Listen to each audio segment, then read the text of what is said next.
It's time to sit back, relax, and listen to Change Your Attitude, Change Your Life. Change Your Attitude, Change Your Life will inspire, motivate, and empower you. Live your best life now. Listen, learn, think, and decide. Change your attitude, change your life. And now, here's your host, Joan Herman.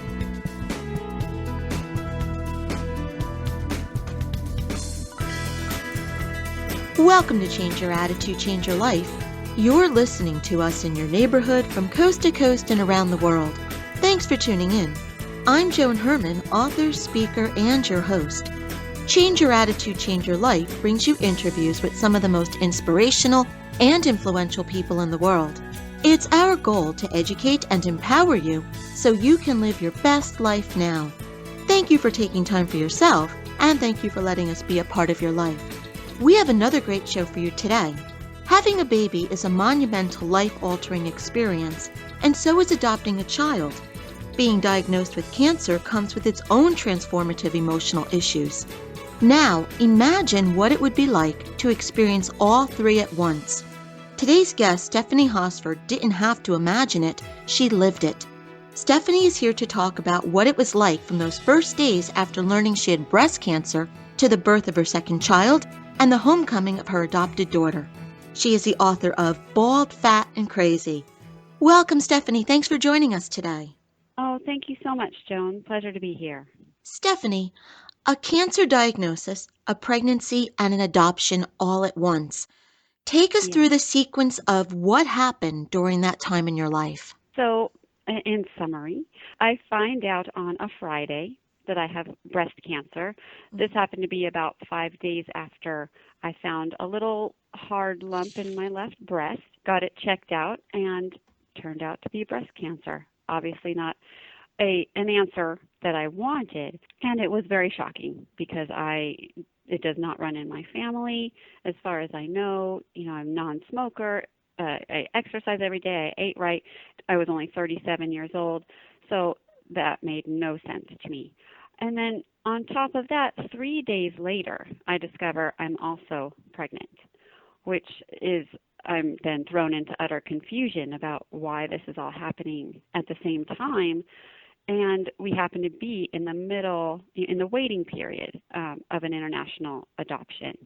So, everything just suddenly came together at once, and it was really quite emotionally confusing. So, Stephanie, you were on a waiting list for an adoption. So does that mean that you were having some difficulty conceiving? Was this a total surprise? So I have a son at the time. He's 6 years old, biological child. We were having some trouble getting pregnant the second time, although my husband and I had always wanted to adopt. So we knew we would end up adopting eventually. But as we had trouble with some infertility, we decided just, to go for it. And it just happened to be at the time that everything came together. And so we had been waiting. We had put in our paperwork 2 years prior, had been just waiting for 2 years, which is torture, really. And, completely emotionally invested in this adoption. And then we discover these two other things. So you have a cancer diagnosis when you find out you're pregnant. What did the doctors advise at that time? So, we knew that I needed help and quickly. And so we started making appointments all over town from recommendations from friends and family and research on the internet and trying to figure out what we were supposed to be doing. I wanted to be so happy about this pregnancy that was finally occurring, and yet I had a feeling I maybe shouldn't be so happy. So it was very difficult. So we started, driving all over town, getting consultations. The first 3 doctors told us they recommended termination of the pregnancy. And that was quite devastating to me, even though I kind of knew, because I needed treatment. I had an aggressive type of breast cancer called triple negative. So being that it was this type of cancer, I needed to go through chemotherapy for sure. And I was only 37, so they really wanted to throw everything at me. But I, really wanted to keep the baby if I could.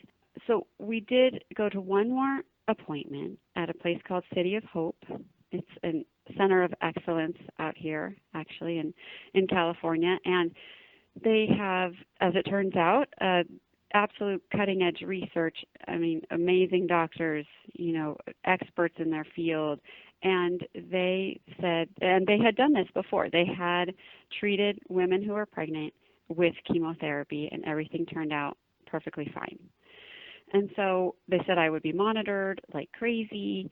And so, the decision did not come lightly. It was a hard decision as far as, now it's up to me whether I want to actually do this. But, we decided to go for it with all the research we had done. It was a bit of a leap of faith, but a very educated leap is what I like to call it. So what was your treatment like? You're doing chemotherapy, and we know that ravages the body when you're not pregnant. So what was it like for you having this child growing inside of you and putting those poisons into your body?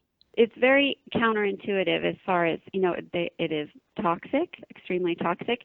I still couldn't take an aspirin, during pregnancy, and going through chemo didn't really even make sense. But actually, scientifically, the chemotherapy drugs that I was given, which are the regular drugs for my particular type of breast cancer, did not pass through the placenta.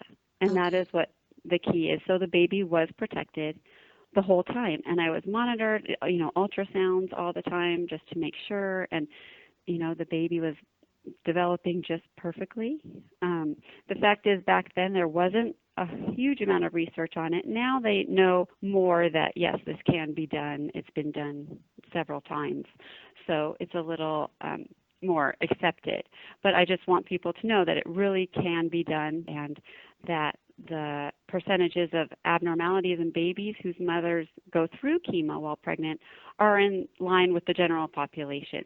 Stephanie, how do you think this experience changed you? Well, the whole thing taken all together, for one thing, I'm much more conscious about cutting others some slack and not being so quick to judge or assume things about people, because really you never know what's going on in their lives.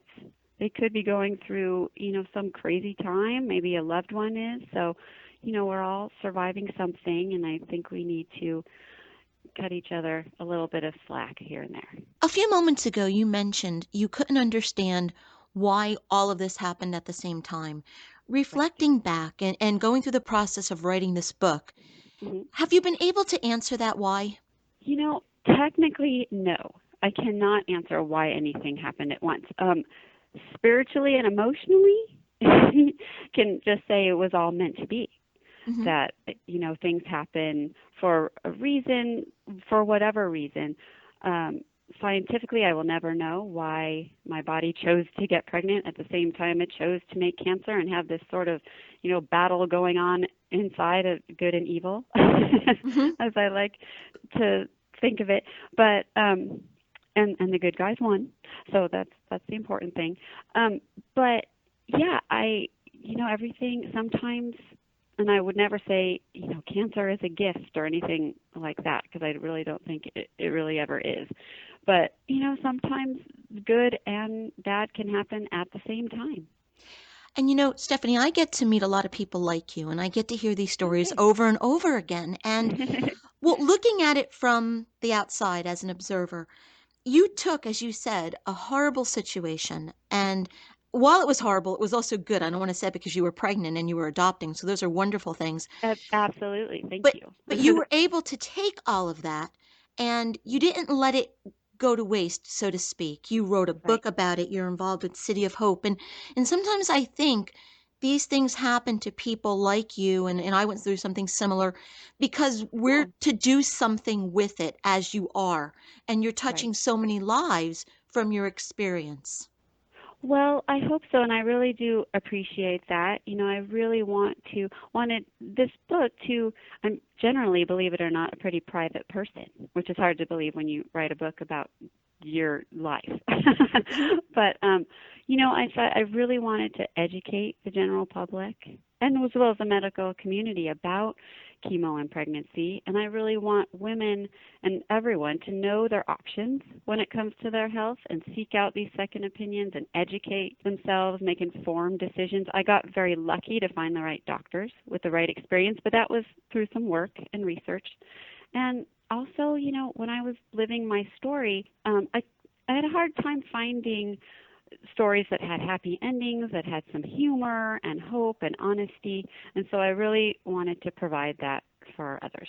And I think another thing you offer is the importance of, the reminder of the importance of prevention. You were an athlete. As you said, there was no breast cancer that you know of in your family. You didn't Right. smoke. You took care of your body, and Yes. yet this happened to you. So it's a case of, if it can happen to you, it can happen to anyone. So that's a Exactly. great prevention reminder.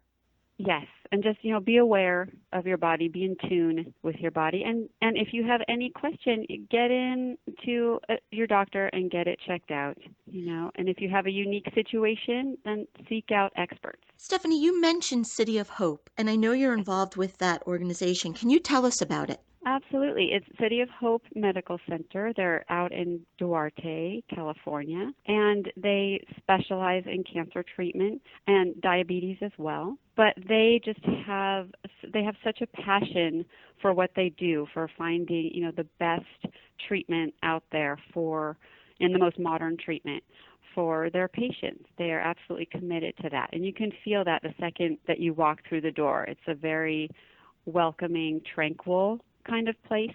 The book is Bald, Fat, and Crazy by Stephanie Hosford. If you'd like to learn more about this topic or about her book, you can visit her website, stephaniehosford.com. Stephanie, in our final moments, what message would you like to leave our listeners with? Well, my bit of advice for people, always get a second opinion, find the right doctors for your situation, and during any sort of battle, I always recommend to watch TV or movies that make you laugh, because laughter, it's a cliche, but laughter is very important. And I also listen to a lot of inspiring music. Studies have shown that it can lower your blood pressure, no matter what genre. Now, Stephanie, you said the good guys won. And what are the doctors saying about your prognosis, and how are you feeling? I'm almost 8 years out. I had a very good prognosis from the beginning, which is why I was able to do everything that I did. Everything is great. I am actually considered cured. They are comfortable with that term. No, this remission. I am cured. So there's no chance of really it coming back. It's so slim. And I did have surgery to even prevent that. So it's, I feel really good. We're just a normal party of 5 now, and I have 3 active, beautiful children that I'm getting to watch grow up, and it's wonderful. Well, and I remember you saying that you were looking for a happy ending story, and this is certainly one. So I'm so happy that you were here to provide this story and to just be a wonderful, wonderful inspiration for people that are going through challenges. So thank you, Stephanie. Oh, thank you so much. We'll be right back.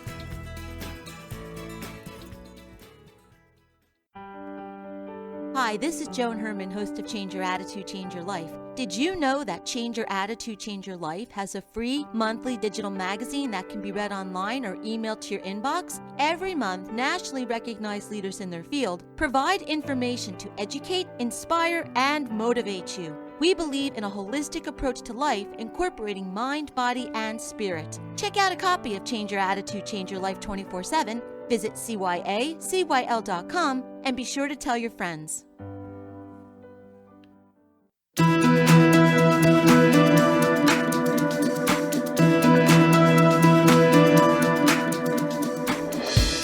Thank you for joining us today. We hope you found the show informative. At Change Your Attitude, Change Your Life, we believe that knowledge is power. Take what you've learned, apply it, and live your best life now. Remember that the information provided are the opinions of our guests and should never replace the advice of a professional who knows your personal situation. If you'd like more information, visit our website, cyacyl.com. That stands for Change Your Attitude, Change Your Life. While on the site, listen to past shows on demand, read the digital magazine, and be sure to follow the show on Facebook and Twitter.